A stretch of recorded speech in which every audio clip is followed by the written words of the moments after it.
Number 7. Charlene likes factoring a lot, so we're going to do some more factoring. Trying to still get across that this just means this divided by this. So when we rewrite it, we're going to rewrite it as a multiplying. So I'm going to have the 4x squared over the 5x minus 35 times the reciprocal of the bottom, so the 3x minus 21 over 7x.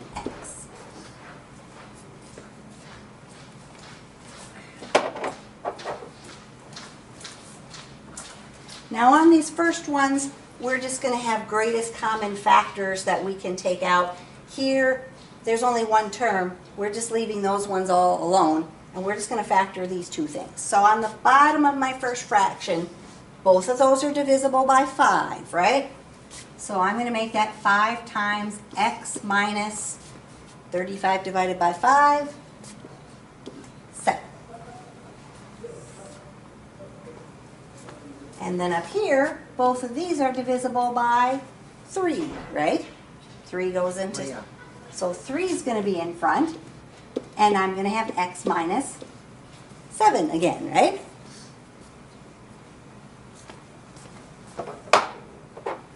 So I'm looking for my greatest, or my common factors that I can cancel out.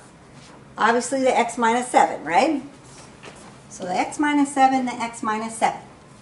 I'm also going to look to see, is there anything else I can cancel? Well, I can't cancel the 4 with the 7 or the 3 with the 5, but I have an x squared and a plain x. I can reduce those down, right? I can take out one of my x's, which is just going to make that an x. So on top, 4 times 3 is 12, and I have that x. On the bottom, the only thing, all right, I have a 5 times a 7. I better do that. 5 times 7, 35.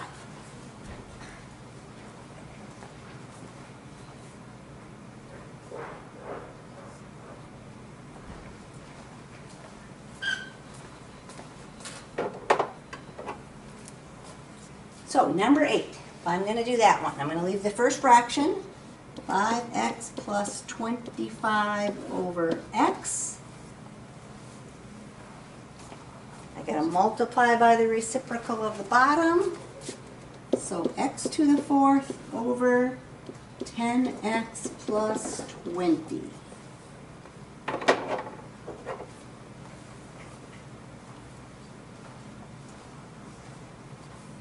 So 5x plus 25 are both divisible by 5. So 5 goes out in front. And when I factor the 5 out, I get what in my parentheses?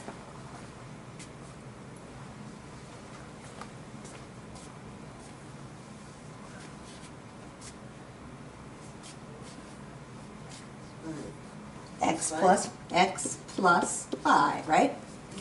If I take a 5 out of here, I get just the x. 5 divided by 25, or 25 divided by 5 is 5, right? So that it should multiply back out. 5 times x is 5x, and 5 times 5, 25. The bottom one over here, both of those are divisible by 10. 10. So when I take the 10 out of there, what am I going to have left in my parentheses? X.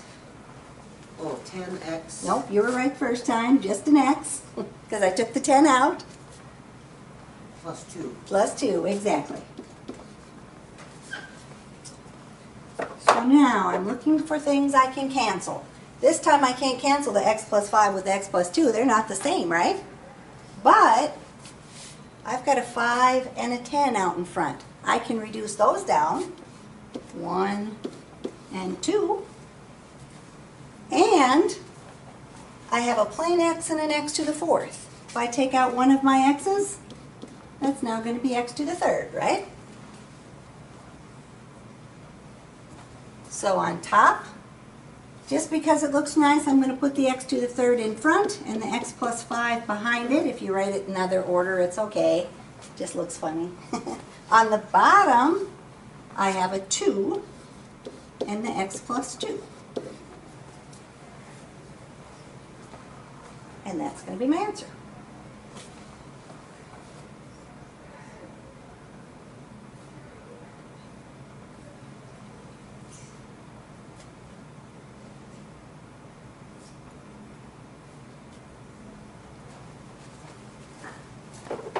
So, go ahead and try the next one there.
So there's really not a whole lot of factoring we can do on this one.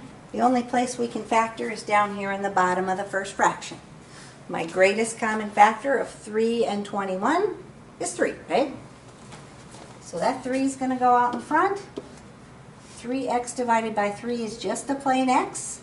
21 divided by 3 is my 7. Can't factor anything else. I'm just going to go to my canceling then. I can cancel out an x plus 7. Now look at my numbers. I got the 4 and the 28. I can reduce those down. 4 goes into there once, into 28, 7 times. I have an x to the third and an x to the fourth, which I can reduce down. I can take out the x to the third, which leaves me just a plain old x. So, what do I have left on the top? Don't say nothing. 1. There's a 1 up there, right? Oh, There's this 1. We got to keep that 1. Everything cancels out. There's always a 1 up there. On the bottom, we're going to take the 3 times the 7. So we're going to have 21x. And, oops, that's probably it, because everything else canceled out. I'll just fix that. 21x. So we ended up with just a 1 over a 21x.